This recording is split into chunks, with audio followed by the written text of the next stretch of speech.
ಇನ್ನು ಮುಂಬೈ ಹೋಟೆಲ್ನಲ್ಲಿ ಕಮಲ ನಾಯಕರಿಗೆ ಶಾಕ್. ಬಿಗ್ ಶಾಕ್ ನೀಡಿದರೆ ಇಬ್ಬರು ಪಕ್ಷೇತರ ಶಾಸಕರು. ಗೋಕಾಕ್ನ ಶಾಸಕ ದೌಲತ್ತಿನ ನಾಯಕರಿಗೂ ಕೂಡ ಶಾಕ್ ಆಗಿದೆ.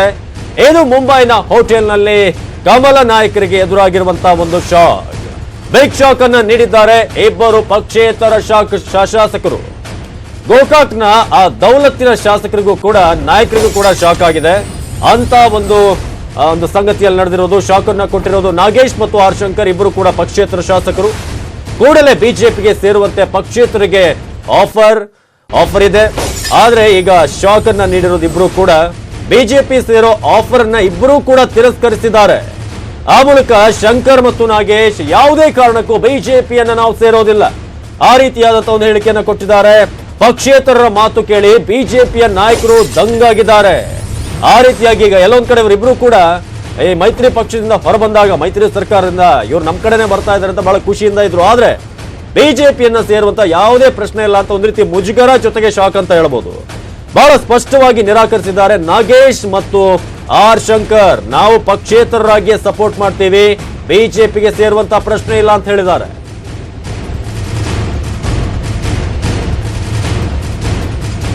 ಈ ಬಗ್ಗೆ ಹೆಚ್ಚಿನ ಮಾಹಿತಿಯನ್ನು ಕೊಡೋದಕ್ಕೆ ಮುಂಬೈನಿಂದ ನೇರ ಸಂಪರ್ಕದಲ್ಲಿದ್ದಾರೆ ನಮ್ಮ ಪ್ರತಿನಿಧಿ ಶ್ರೀನಿವಾಸ್ ಅಳಕಟ್ಟಿ. ಶ್ರೀನಿವಾಸ್, ಸದ್ಯಕ್ಕೆ ಪಕ್ಷೇತರು ಒಂದು ಟ್ವಿಸ್ಟ್ ಕೊಟ್ಟಿದ್ದಾರೆ, ಜೊತೆಗೆ ಶಾಕ್ ಕೊಟ್ಟಿದ್ದಾರೆ ಅಂತ ಹೇಳ್ಬೋದು ಬಿಜೆಪಿಗೆ. ನಾವು ಪಕ್ಷೇತರಾಗಿ ಇರ್ತೀವಿ, ಬಿಜೆಪಿ ಸೇರೋಲ್ಲ ಅನ್ನೋದು ಏನು ಅವರ ಸದ್ಯದ ನಿಲುವು ಅಂತ?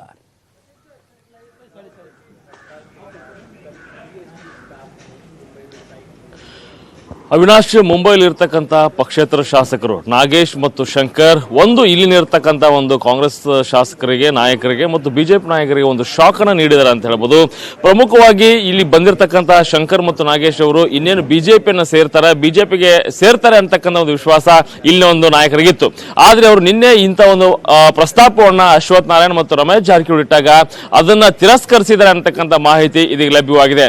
ನಾವು ಯಾವುದೇ ಕಾರಣಕ್ಕೂ ಕೂಡ ಬಿಜೆಪಿ ಸೇರೋದಿಲ್ಲ, ಆದ್ರೆ ನಾವು ಬಿಜೆಪಿಗೆ ನಾವು ಸಪೋರ್ಟ್ ಮಾಡ್ತೀವಿ ಅಂತಕ್ಕಂಥ ಒಂದು ಮಾತನ್ನ ಹೇಳಿದ್ದಾರೆ. ಅಂದ್ರೆ ಈ ಹಿಂದೆ ಕೂಡ ನಾವು ಕಾಂಗ್ರೆಸ್ ಸರ್ಕಾರಕ್ಕೆ, ದೋಸ್ತಿ ಸರ್ಕಾರಕ್ಕೆ ಸಪೋರ್ಟ್ ಮಾಡಿದ್ವಿ ಬಿಟ್ರೆ, ಆದ್ರೆ ಕಾಂಗ್ರೆಸ್ ಅನ್ನ ನಾವು ಸೇರಲಿಲ್ಲ. ಅದೇ ಒಂದು ರೀತಿಯನ್ನು ನಾವು ಇಲ್ಲೂ ಕೂಡ ಅನುಸರಿಸ್ತೇವೆ ಅಂತಕ್ಕಂಥ ಒಂದು ಮಾತನ್ನು ಕೂಡ ಹೇಳಿದ್ರು. ಈ ಒಂದು ಸಂದರ್ಭದಲ್ಲಿ ಗೋಕಾಕ್ನ ಶಾಸಕ ಮತ್ತು ಮಲ್ಲೇಶ್ವರಂನ ಅಶ್ವಥ್ ನಾರಾಯಣ್ ಸ್ವಲ್ಪ ಅಸಮಾಧಾನರಾದ್ರು ಮತ್ತು ಸಿಟ್ಟಾಗಿನೇ ಹಾಗಾದ್ರೆ ನೀವು ಇಲ್ಲಿಗೆ ಏಕೆ ಬಂದಿದ್ದು ಅಂತಕ್ಕಂಥ ಒಂದು ಪ್ರಶ್ನೆಯನ್ನು ಕೂಡ ಅವ್ರಿಗೆ ಮಾಡಿದ್ರೆ ಅಂತಕ್ಕಂಥದ್ದು. ನಾವು ಇಲ್ಲಿಗೆ ಬರಲಿ, ಎಲ್ಲಿಗೆ ಹೋಗ್ಲಿ, ನಾವು ಬಿಜೆಪಿಗೆ ಮಾತ್ರ ಸಪೋರ್ಟ್ ಮಾಡ್ತೀವಿ, ಬಿಜೆಪಿಗೆ ಮಾತ್ರ ಸಪೋರ್ಟ್ ಮಾಡ್ತೀವಿ, ಆದ್ರೆ ಬಿಜೆಪಿ ಸೇರೋದಿಲ್ಲ ಅಂತಕ್ಕಂಥ ಒಂದು ಖಡಾಖಂಡಿತವಾಗಿರ್ತಕ್ಕಂಥ ಮಾತನ್ನ ಒಂದು ಶಾಸಕರು ನೀಡಿದ್ದಾರೆ. ಹೀಗಾಗಿ ಪಕ್ಷೇತರ ಶಾಸಕರ ಈ ಮಾತಿನಿಂದಾಗಿ ಇಲ್ಲಿರ್ತಕ್ಕಂಥ ಒಂದು ಕಾಂಗ್ರೆಸ್ ಶಾಸಕರಾಗಿರ್ಬೋದು ಮತ್ತು ಬಿಜೆಪಿ ಮುಖಂಡರಾಗಿರ್ಬೋದು ಸ್ವಲ್ಪ ಶಾಕ್ಗೆ ಒಳಗಾಗಿದ್ದಾರೆ ಅಂತ ಹೇಳ್ಬೋದು. ಅವಿನಾಶ್, ಶ್ರೀನಿವಾಸ, ಇದರ ಹಿಂದೆ ಒಂದು ಕಾರಣ ಇರ್ಬೋದಾ ಅಂತಂದ್ರೆ, ಒಂದು ವೇಳೆ ಅವರು ಬಿಜೆಪಿಗೆ ಸೇರ್ಪಡೆ ಆಗೋದಾದ್ರೆ ರಾಜೀನಾಮೆ ಕೊಡಬೇಕಾಗುತ್ತೆ, ಬಿಜೆಪಿಯ ಫೇಸ್ ಆಗಿ ಮತ್ತೆ ಚುನಾವಣೆಗೆ ಬರಬೇಕಾಗುತ್ತೆ. ಸೊ ಆ ಒಂದು ಕಾನ್ಫಿಡೆನ್ಸ್ ಇಲ್ವಾ ಅವರಿಗೆ?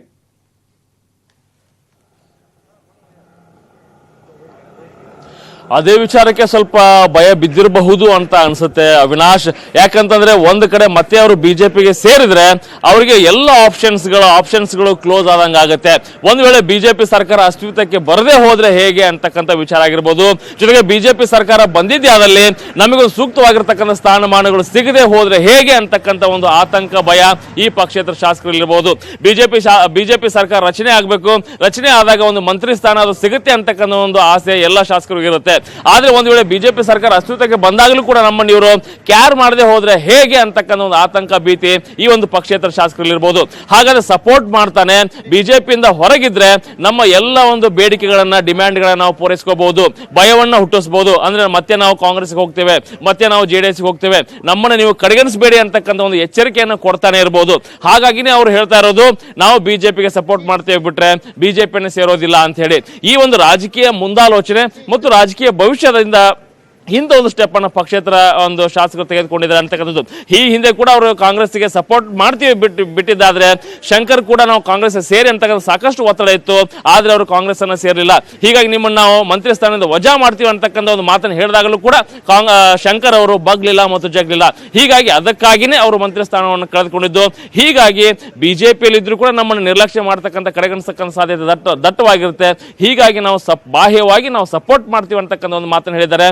ಇದು ಬಿಜೆಪಿ ನಾಯಕರಿಗೆ ಮತ್ತು ಇಲ್ಲಿರ್ತಕ್ಕಂಥ ಕಾಂಗ್ರೆಸ್ ಶಾಸಕರಿಗೆ ದೊಡ್ಡ ಶಾಕ್ ಅಂತ ಹೇಳ್ಬೋದು. ಅವಿನಾಶ್, ಧನ್ಯವಾದ ಮಾಹಿತಿಗಾಗಿ ಶ್ರೀನಿವಾಸ್.